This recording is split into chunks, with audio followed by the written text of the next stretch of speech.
Mélanie, c'est moi. Comment tu vas? Eh oui, c'était le grand jour. Oh, bah, comme ça devait aller, tu penses? Mais quand même, quand je pense quand tout a commencé, tu ne te souviens pas? Mais si. On était partis pour un congrès, et le premier soir, il m'a dit...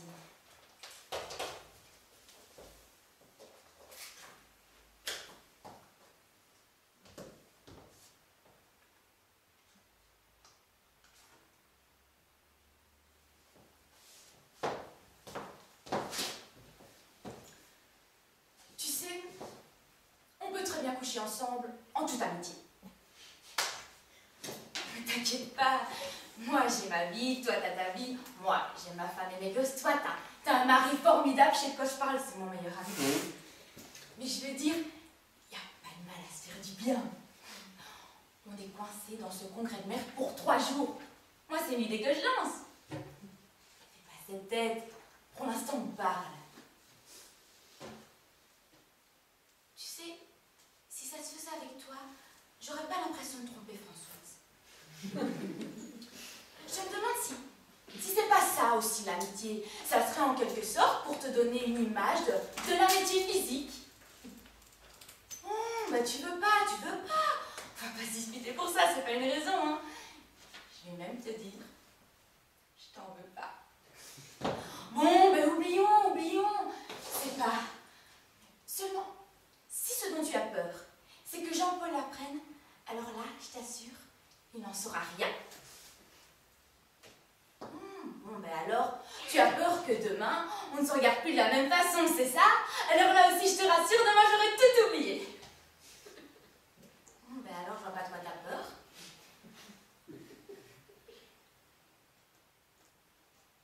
T'as pas envie.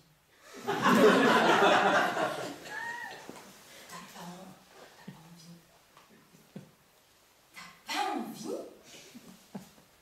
Mais je te parle pas d'avoir envie, ça n'a rien à voir. Je veux dire, je suis pas amoureux de toi, à la limite, je t'ai jamais regardé. Mais je veux dire qu'on n'est pas des machines et qu'ils n'ont pas le droit de nous faire travailler comme des bœufs, là, en oubliant qu'on n'est pas que des cerveaux, qu'on est aussi des corps. T'as pas qu'un cerveau, t'as aussi un corps. Eh ben, si on couchait ensemble, je trouve que ça serait un beau bras d'honneur à l'exploitation patronale. Et je suis sûre que quelque part, Jean-Paul, il serait d'accord avec moi.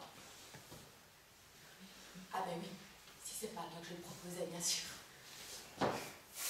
Eh ben, je te le propose à toi. Parce qu'avec des boudins dans ce congrès, t'es la seule avec qui j'arriverai à faire quelque chose. Alors prends-le pour un compliment si tu veux, mais moi j'aimerais bien une réponse. Assez vite pour que je puisse organiser ma soirée. C'est toujours non. Putain, quand t'as une idée dans la tête, toi. Tiens, tu veux un peu de champagne? Non? J'ai une idée. Si ça te sécurise, je me barre juste après. On n'est même pas obligé de dormir ensemble. Ah oui, que je suis conciliant là, hein? Mais arrête de me dire que t'aimes Jean-Paul, c'est pas une excuse. Moi, j'aime le Bordeaux, ça m'empêche pas d'aller boire un peu de saumure de temps en temps, hein? Il faut changer complètement de sujet parce que là, tout à fait autre chose, hein? C'est quoi le numéro de ta chambre? Oh là là! Mais je rigole! Attends, je t'as plus d'humour, toi, maintenant, hein? Non, mais je dis ça parce que moi, j'ai la chambre 647, et elle est vachement bien, hein? Et je voulais juste être sûre qu'il n'était pas collé dans une chambre minable. T'as eu Jean-Paul aujourd'hui? Non.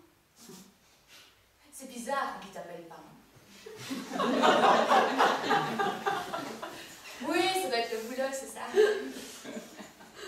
Ah ben tiens, pour te prouver que je ne t'en veux pas, je t'invite à prendre un verre. Mais dans ma chambre. Mais quoi? Qu'est-ce que j'ai dit, hein? Oh là là! Ah, t'as peur que j'en profite pour... Ah d'accord! Mais à ce moment-là, nous avançons plus la parole, hein? Foutons à l'air une amitié de 10 ans. Mais t'as raison, c'est toi qui choisis tes amis, hein? Bon, donc c'est non. Bon, ben c'est non, et puis tu le dis. Bon, bah moi je vais aller me coucher, hein, parce que je suis crevée là.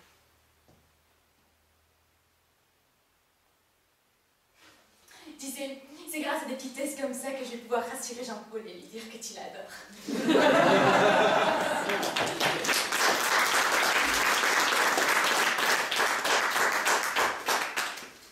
Mais non, le Paul, j'ai résisté évidemment, que j'ai tenu. Mais par contre, il s'est produit un truc auquel je m'attendais absolument pas. Mais tellement pas que j'en venais à me poser certaines questions.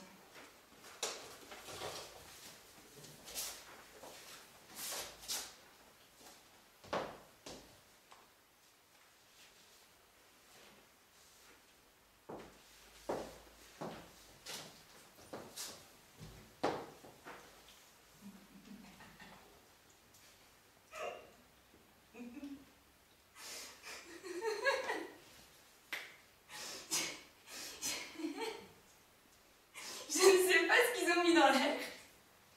Il y a un changement dans l'atmosphère, un truc qui vient à 3 fois rien. Ils ont détraqué quelque chose.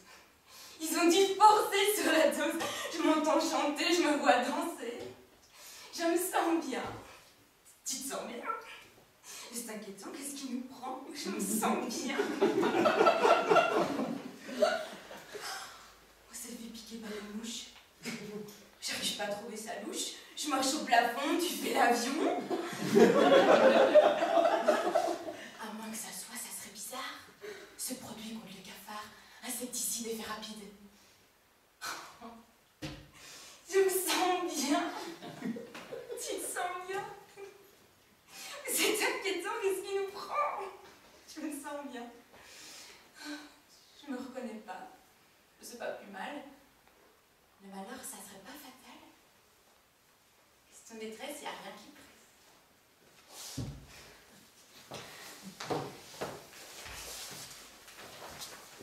Ouais, une complicité de dingue.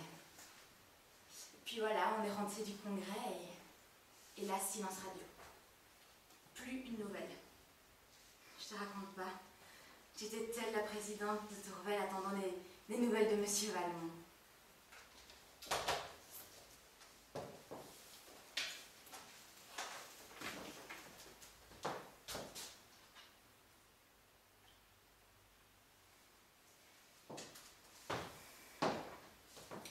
Ma chère amie, je cède à ma vive inquiétude et sans savoir si vous serez en état de me répondre, je ne puis m'empêcher de vous questionner. L'état de Monsieur Valmont que vous me dites sans danger ne me laisse pas autant de sécurité que vous semblez en avoir. Il n'est pas rare que la mélancolie et le dégoût du monde soient des symptômes avant-coureurs de quelque maladie grave. Et la souffrance du corps, comme celle de l'esprit, font désirer la solitude. Et souvent, on reproche de l'humeur à celui dont devrait seulement plaindre les mots. Ce qui redouble mon inquiétude, c'est que depuis 4 jours, je n'ai plus de nouvelles de lui. Mon Dieu, ne me trompez-vous point sur son état. Pourquoi aurait-il cessé de m'écrire tout à coup?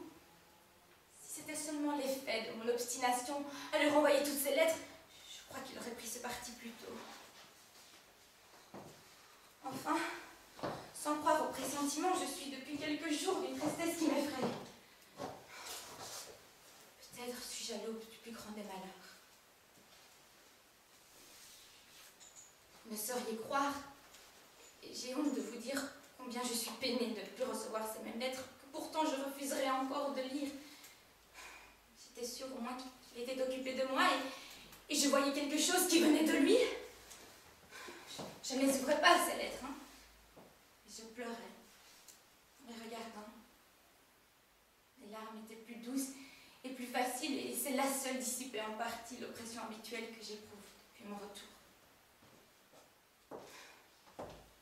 Je vous en conjure, mon indulgente amie, écrivez-moi, aussitôt que vous le pourrez.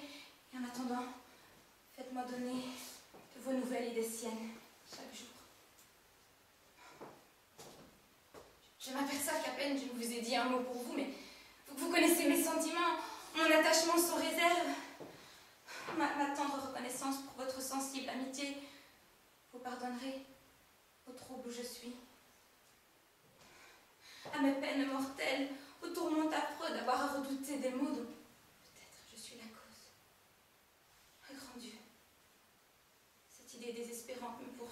déchire mon cœur. Ce malheur me manquait. Je sens que je suis née pour les éprouver tous.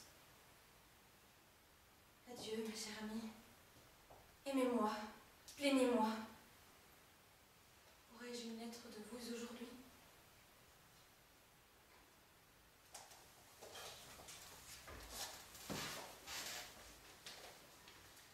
Et puis après des jours et des jours d'impatience, d'inquiétude, il a finalement repris contact avec moi. Il avait quitté sa femme, j'ai quitté mon mari. Mais on a fait tout ça très gentiment. On a vraiment pris notre temps.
Déshabillez-moi. Oui, mais pas tout de suite. Pas trop vite. Sachez me désirer, me convoiter, me captiver. Déshabillez-moi. Déshabillez-moi. Mais ne soyez pas comme tous les hommes, trop pressés. Et d'abord, le regard, tout le temps du prélude, ne doit pas être rude ni hagard.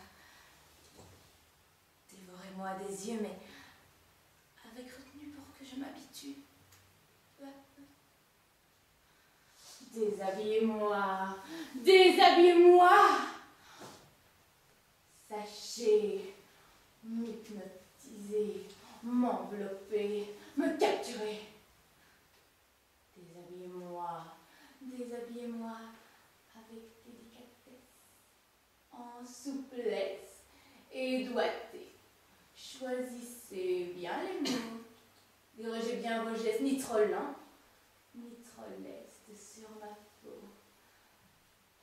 Voilà, ça y est, je suis frémissante et offerte de votre main experte. Allez-y, déshabillez-moi, déshabillez-moi.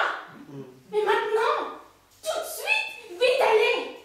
Déshabillez-moi, déshabillez-moi, sachez me posséder, me consommer, me consumer. Déshabillez-moi, déshabillez-moi. Conduisez-vous un homme, soyez l'homme, agissez. Déshabillez-moi, déshabillez-moi. Et vous? Et déshabillez-vous.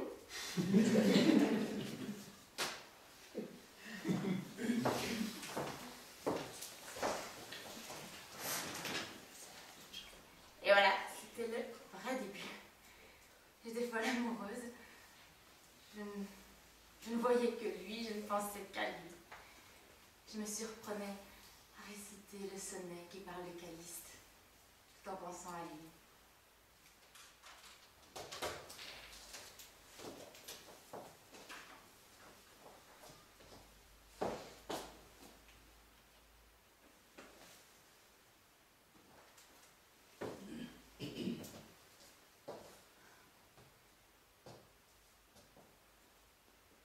Il n'y a rien de si beau comme Caliste belle. C'est une œuvre où nature a fait tous ses efforts et notre âge est ingrat.